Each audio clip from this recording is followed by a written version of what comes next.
بسم اللہ الرحمن الرحیم۔ قائد اعظم محمد علی جناب، آپ نے فرمایا مسلمان مصیبت میں گھبرایا نہیں کرتا۔ آپ آزاد ہیں، آزاد رہیں اس ملک پاکستان میں، اپنی عبادت گاہوں میں، مسجدوں میں یا مندروں میں جانے کے لیے۔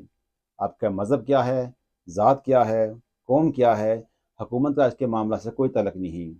ایک دفعہ جب فاطمہ جناح نے کہا بھائی آپ آرام بھی کر لیا کریں، تو آپ نے فرمایا فاطمہ کیا تم نے کبھی دیکھا ہے جب کوئی فوج آخری جنگ لڑ رہی ہو، اس کا جنرل، اس کا فوجی چھٹی پر چلا جائے؟ ایک طرف آپ انگریزوں اور کانگریس سے جنگ لڑ رہے تھے اور دوسری طرف اپنے اندرونی دشمن سے۔ وہ دشمن تھا آپ کی مولک بیماری۔ اگر یہ راز فاش ہو جاتا تو پاکستان کا وجود عمل میں نہ آتا۔ یہ وہ راز تھا جو برطانوی خفیہ ایجنسی بھی نہ لگا سکی۔ آپ نے اپنی جان پر کھیل کر ہمارے لیے برصغیر کے جغرافیہ اور مسلمانوں کی تقدیر بدل دی۔ آپ کہا کرتے تھے اپنی آواز کو بلند نہ کرو بلکہ دلیل کو بلند کرو۔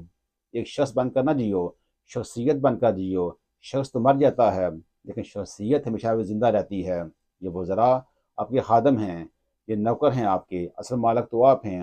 اگر یہ اپنی ذمہ داریاں پوری نہ کریں تو آپ اپنے وزراء کی گدی سے اتار دو۔